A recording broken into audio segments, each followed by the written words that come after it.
All right, episode 4, MEDDPICC. Obviously, we've been talking a lot about this and we will continue to talk a lot about this. But today, I wanted to make it a little bit more tactical, specifically around the three elements that our team struggles with the most, not theory, actual questions, pre call, during the call, and after the call, tactical stuff that you guys can use.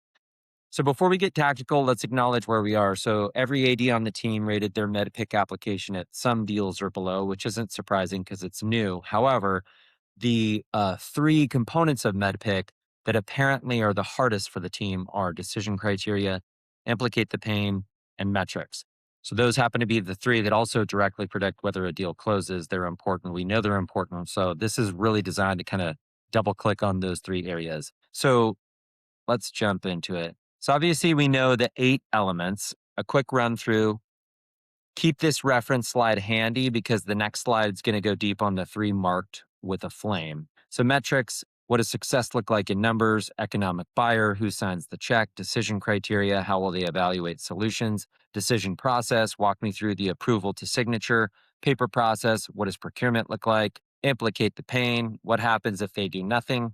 Champion, who benefits most from this working? Competition, what else are they considering? So every element you can't answer essentially is a risk that we're carrying. So the 3 that our team consistently struggles with, metrics, decision criteria, and implicate the pain, are the ones that we're going to get a little bit more surgical with right now. So this is a slide that I wish existed when we were going through MEDDPICC training. But these 3 elements, these 3 stages, and 9 cells essentially are a good way for you to screenshot or just download the PowerPoint, which will be in the link below, and can really be used as kind of a prep doc. So when we think about decision criteria, pre-call, it's the research, how we've evaluated to, or how the client has evaluated tools before. What did they publicly praise? What do competitors advertise against them?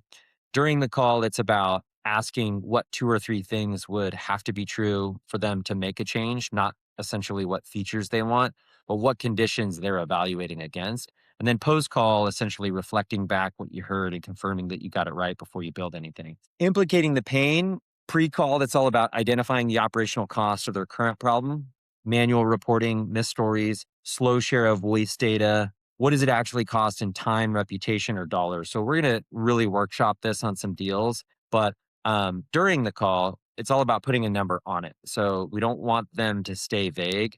Post call, it's about coming back with how other companies in their industry have essentially quantified the same problem so that we can establish credibility. And then metrics, the pre call stuff is about knowing benchmarks. So report turnaround time, earned media value, share of voice.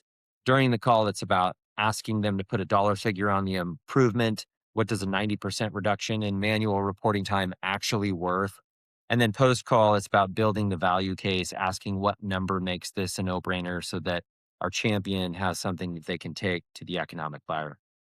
Here's one that hopefully can kind of change the pre-call prep going forward. You don't need perfect intel before a meeting. I think we really just need the right prompt. So what I try to do is create a copy pastable template where you can fill in the brackets, name, title, company, essentially everything that we know so far. It doesn't need to be much. Maybe a couple CRM notes, some tribal knowledge, a LinkedIn headline, the products that they currently use, and then paste it into Claude or ChatGPT. Hopefully what will come back next is the 3 most important research questions that you should answer before the meeting. 5 custom discovery questions built specifically to uncover decision criteria, implicate pain, and metrics in their context.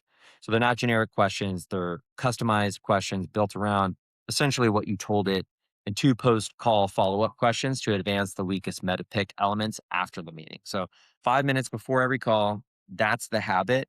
And you'll walk in with better questions than you would have had spending 45 minutes on LinkedIn. So this is the one that kind of trips up most deals than any other element. When you think you have a champion, but you really have a coach. So a difference between a coach and a champion is a coach likes you, they'll take your meetings, they share information when you ask. They say, I think this could work. A champion fights for you when you're not in the room. So they're proactively, scheduling internal meetings. They send you intel you didn't ask for. They say, hey, I'm presenting to my VP next week. Can you help me put the PowerPoint together? So the test is actually simple, and we can actually run a test on every deal where We ask our contact to do something internal on our behalf, schedule a meeting, pull a report, forward something to their manager. A champion will do it. A coach will basically come up with an excuse why they can't. A deal without a champion is a deal without a pulse. And I actually really liked the idea of testing this. Oftentimes, I think that we think we have champions, but we really have coaches. All right. So every Monday, 3 questions before you call anything red zone. Can I name the economic buyer? Do I have an active champion? Do I know the paper process timeline? If any one of these fail, then the deal will get demoted and we'll have to move it back into growth engine and essentially go do more discovery to figure that out. Here's the part that nobody teaches at SCO MEDDPICC. So remember, a deal without a champion is a deal without a pulse. We want to stop performing CPR on dead deals. 3 things this week: Monday checkpoint on every red zone deal, demote anything that fails, find one deal where you think you have a champion and actually test it, ask them to do something internal. And before your next call, 5 minutes, run the AI question generator. In episode 5, we'll talk about the force multiplier stack, how you can deploy the resources you already have to scale your output without adding hours. I'll see you in the next episode.